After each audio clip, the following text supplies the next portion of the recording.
Men of Reddit, what's the hardest thing to explain to women? Why I don't know what the F my best friend is up to in life even after hanging out with him all day.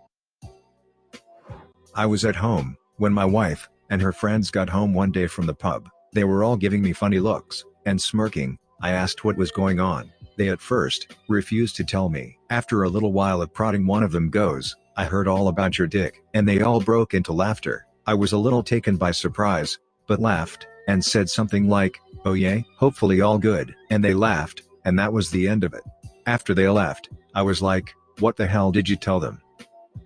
And my wife responded by saying how she told her friends about our vigorous romps on our honeymoon in Mexico, apparently in great detail. We were there for a week, and probably had sex about 3 times a day. We were both pretty sore when we got home. We had an all-inclusive, so we ended up getting day drunk, and got pretty physical with each other as you do on a honeymoon. She was like, "Whatever, you probably tell your friends all about us when it's just the boys." I don't know about you guys, but the extent of what I ever say is usually a raised eyebrow, and something like, "Oh yeah boy."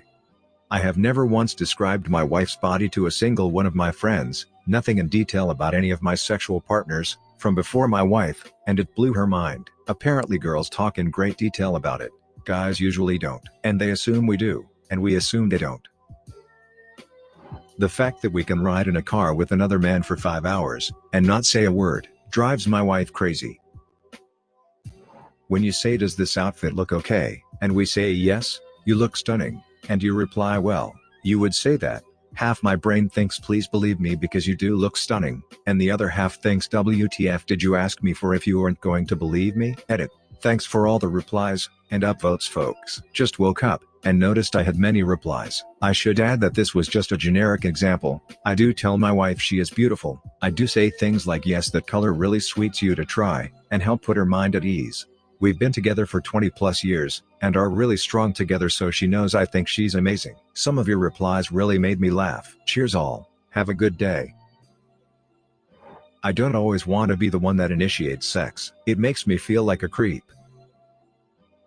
That we don't know every detail about everyone else in my life. When I mention I hung out with someone, my mom will ask me what their wife does for a living, and can't understand that it didn't come up in conversation.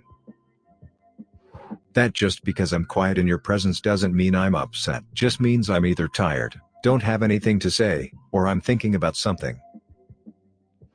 You can pop a boner without being aroused. You can get a boner even when you're nervous.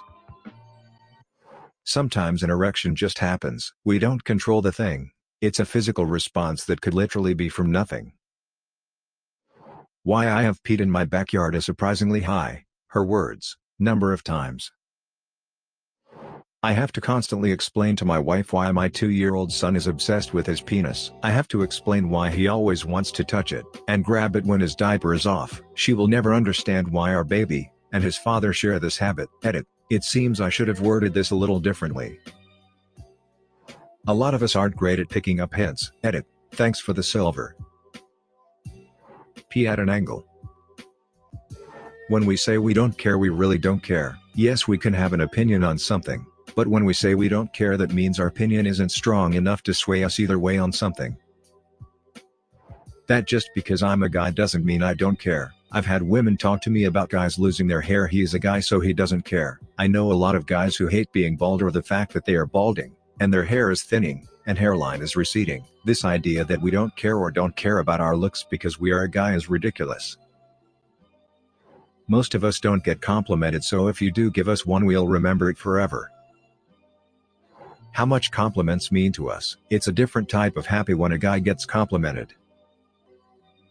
That men can sit for hours talking, and talk about nothing. Sometimes we could use a hug.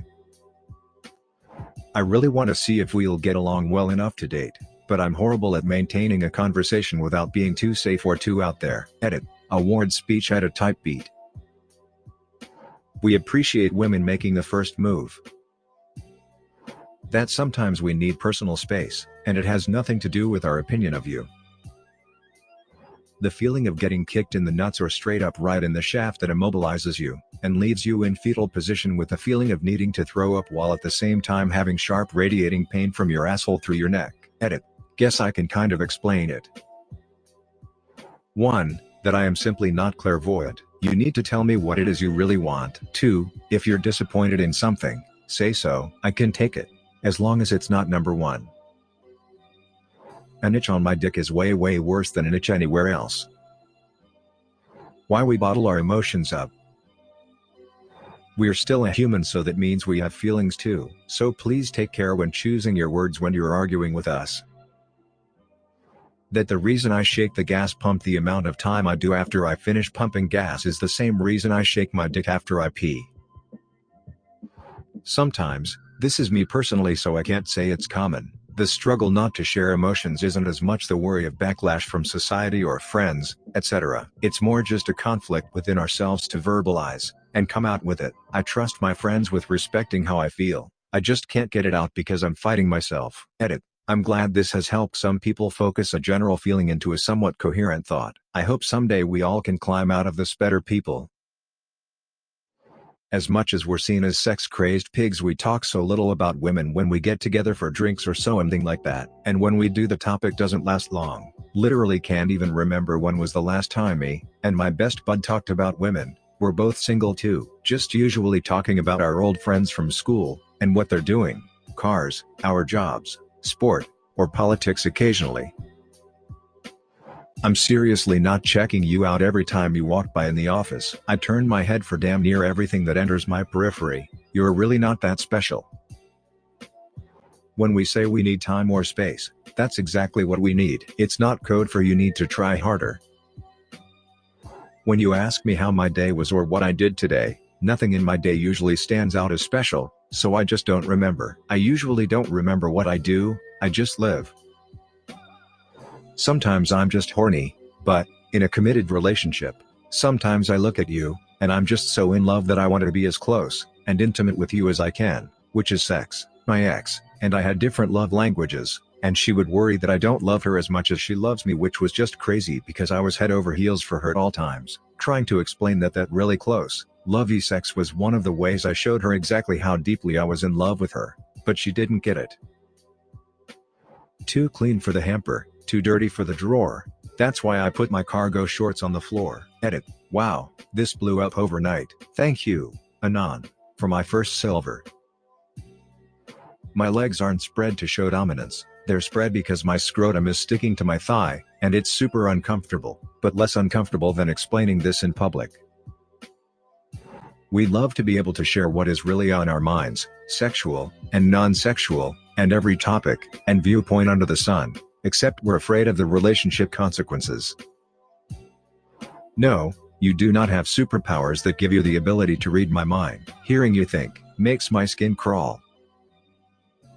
The concept of post-nut clarity, and the related power your boner has over you. Men, am I alone in knowing that you don't/shouldn't text any woman if you're horny/jerking off?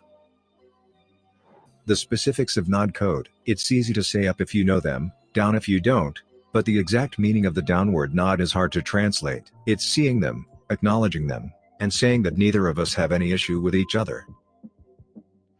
Don't pee next to someone at the urinals. Always have a space between you and them.